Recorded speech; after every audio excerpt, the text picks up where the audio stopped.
Hello and welcome to the first lecture from this course on how to use Adobe Spark to create beautiful videos, beautiful social media posts, graphics, web pages, and other resources that you might need for your online marketing, and not just online marketing, but marketing campaigns in general.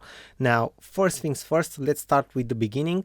The platform that we are going to learn about today, it's called Adobe Spark. It's part of the Adobe group, which you probably already know because they have so many very useful softwares out there like Adobe Photoshop, Illustrator, Premiere, and many others. So the address where you have to go, because this is a cloud-based platform, is spark.adobe.com. Okay, so as you can see here in the browser, spark.adobe.com. Now, first things first, this is a platform that you can use for free.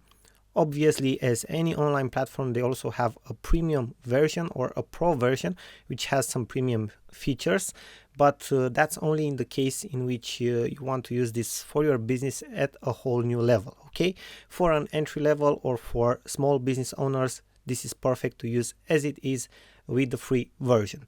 Now, how do you create an account? As you can see on my page right now, in the right top corner of the menu, you have an option which says login or an option which says start now for free. If we click on the start now for free option, we will be redirected to this page. Welcome to Adobe Spark.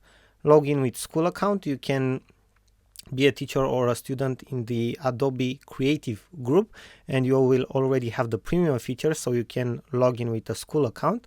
But let's say that is not the case for you. What you can do is log in with Google, Facebook. You can sign up with your email ID or with your Adobe Creative ID.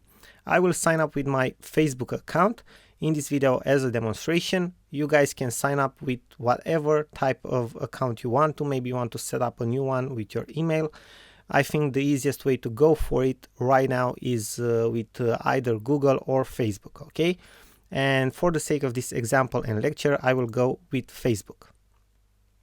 And you'll see that we will be redirected to the dashboard.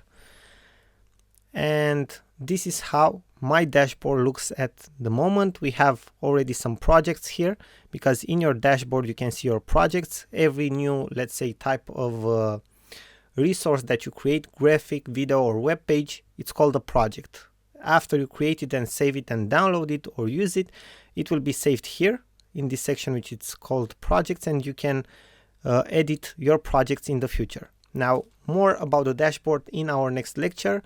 You have seen how to create your account for free, and we are looking forward to see you in our next lecture.